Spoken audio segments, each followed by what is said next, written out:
Hello beautiful people. So today is going to be a bit of a confessions video. I've got a cup of tea and I'm ready to unleash the secrets. I thought I would make a video about kind of one of the things I guess a lot of people struggle with, especially when they travel alone, which is loneliness. As someone who travels often, loneliness is a big factor, and it's a big issue when you're traveling, not knowing if you're gonna make friends. Sorry, I'm just gonna take off my watch. It's making so much noise. Oh, there we go. Bye-bye. It's not knowing if you're gonna make friends, not knowing if you're gonna meet people, if they're gonna be people who you're gonna gel with when you go traveling and when you're abroad. And it's really difficult, especially if you're not an outgoing person. It's fine for extrovert and it's not even fine for them, but do you know what I mean? It's at least a little bit easier for people who are comfortable interacting with strangers or with people they don't know, or in big groups or at places where they don't know anyone. It's hard enough for them, but imagine being someone who is a bit socially awkward or doesn't do well in social situations. Yeah, it can be pretty gruesome trying to break the social barriers and have a social interaction with someone, and let alone make friends. So that's one of the biggest things I think I found with traveling. The more I travel, getting past the idea that I don't want to sound stupid, or you know, I don't want to like people to think I'm weird by just starting up conversation with them. I realized it just comes naturally now. You just have to, you know, introduce yourself to someone. If you see someone, they look cool, try to start a conversation with them, see if you guys have any like common interests, and if you do, you know, who knows, maybe your next best friend. It's funny because I've been in Canada for a while now, and for the first couple of years I didn't really go out much. I didn't try and make as many friends as I probably should have. I was really like, I don't know, I was just isolating myself for no good reason. But then I got a job and I met a load of people there, and so I had some friends and I was like, oh, I have friends now. I have some more friends now that aren't just mutual friends that I made myself. So that was cool. And then from then I just realized that I need to probably make more friends. Human interaction is fun, you know, it's nice talking to people that aren't your family or your loved one or whatever. Yeah, I struggled so much when I first came to Canada with loneliness. I was so lonely, and we lived in a basement, so it was pretty dark. So, you know, you could just imagine the kind of like dark moodiness that I was always kind of in, and it wasn't healthy, and it's not healthy.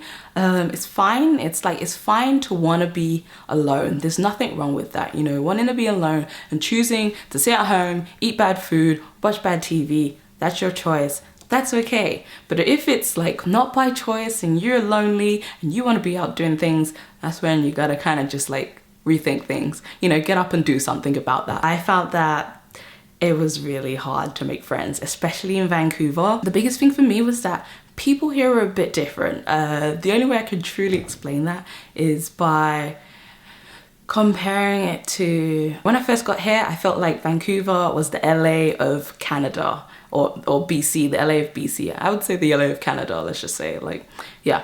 So I felt like people were all aspiring to have money and things, and it was all about face value, how you look, what you have, and that was like the gist I got from it. And I was like, that is nothing like me. I just felt like I was the opposite of Vancouverites, and I couldn't fit in, and there was no way that I was gonna gel with these people. And the more I stayed here, the more I found other people who weren't actually like that and who hadn't grown up here, because a lot of people living in Vancouver actually aren't from Vancouver. So then I found people who were different and didn't like think that way. I'm not saying all Vancouverites think that way, but it was a common denominator I found when I met people who had grown up in Vancouver. Most of them had the same friends that they'd had from when they were in high school, and a lot of people just hung out with the same groups and the same cliques, and it was all very cliquey, and I hate clickiness. Like, so it was so hard for me, and everyone I spoke to was like, oh, you should visit Toronto, da, da, da. People are so much more open there. And it's funny now, even as I speak to people, when they always ask me straight away, like people from Canada that aren't from Vancouver, they're like, how do you find Vancouver? And I'm like, yeah, it's cool, you know. At first it was hard making friends, and then they go on into their rant about how they find that people here are a bit like, you know, standoffish. That's what I hear all the time, standoffish. And it's true. It's like people will speak to you and they're like, yeah, you know, I want to be your friend, but stay over there. Don't come any closer. It's like there's always going to be this barrier between you and them where you don't breach over into that line of we are friends now, we can like call each other up and hang out, or I could just drop by your house anytime. There's none of that, you know, and there is a lot of flakiness that happens even when those people seem like they want to get to that point where you can be like close friends. All of a sudden it's like, oh, let's do this, and you hear nothing from them, or it's cancelled and they don't tell you, or you know, they don't show up, and it kind of sucks and it's hard to get used to, but you kind of like learn to just expect that, and sometimes that kind of bites you in the bum. But yeah, as long as you are willing to adapt, I think it's pretty easy to survive any situation. The more time has passed and the more friends I make, the more I realize that I'm gonna have to face it again. You know, I'm gonna have to be lonely once more. The saddest thing. Oh my God, I hate moving, but I love moving. It's weird. So yeah, I know I can't stay in Canada forever. And when eventually I have to move, I'm gonna have to make friends again. I'm gonna have to start all over again. And it is so scary. Like, the thought of it is scary. The idea of traveling and being in another country and being in a new environment, you know, that's lovely and that's amazing and that's great. But the idea of having to make new friendships, new relationships, start from scratch is the scariest thing ever. Honestly, it's a lot of the time, I think that's what holds me back the most from traveling a lot. Or from traveling permanently and moving. It's always hard, but once I do it, I'm like, yeah, I'm so happy I did it. But until when I'm building up to that point, it's like I'm shit myself.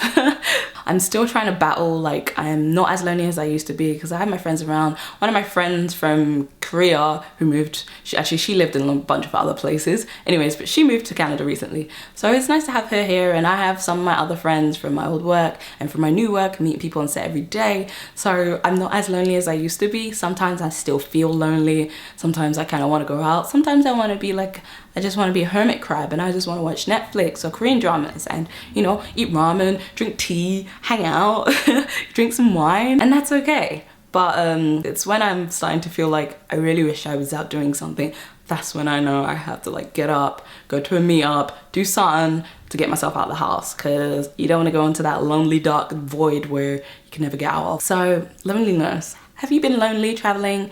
Have you found it hard to make friends while you travel? And has loneliness been an issue for you? Are any of you long-term travelers? Any of you moving constantly? I know I've met a lot of people whose family are in the military, so their parents are in the military or their dad's in the military, and they've had to move a lot. I've spoken to a lot of them and they have some similar things to say, but I guess maybe for them it's a bit different. Because they're moving with their whole family. But moving alone, have you had any issues with that? I've struggled, and I'm gonna probably write a whole blog post on this, and if I do, I will link that down below. My new blog, Abby Abroad, is live now. I'm slowly working on it, but I'm gonna put some posts up so you guys can read and learn a bit more about the videos I make. So it's just basically gonna be more in depth, going into some personal shares, you know. So yeah, this is my first confession, my first travel confession. I hope you enjoyed it. I'm done with my tea, like there's no tea left. I actually, confession, another confession is that I half drank, like there was like that much tea left by the time I started filming because I kept moving my camera, and yeah, well, here we are. For more travel videos, feel free to subscribe. If you enjoyed this video, do give it a thumbs up. Please comment below, let's start a discussion.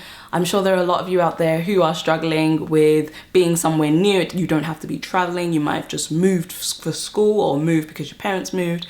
What are your thoughts on loneliness while traveling? And any tips you have of how to overcome that loneliness would be great down below. I'll see you guys very soon with a new video.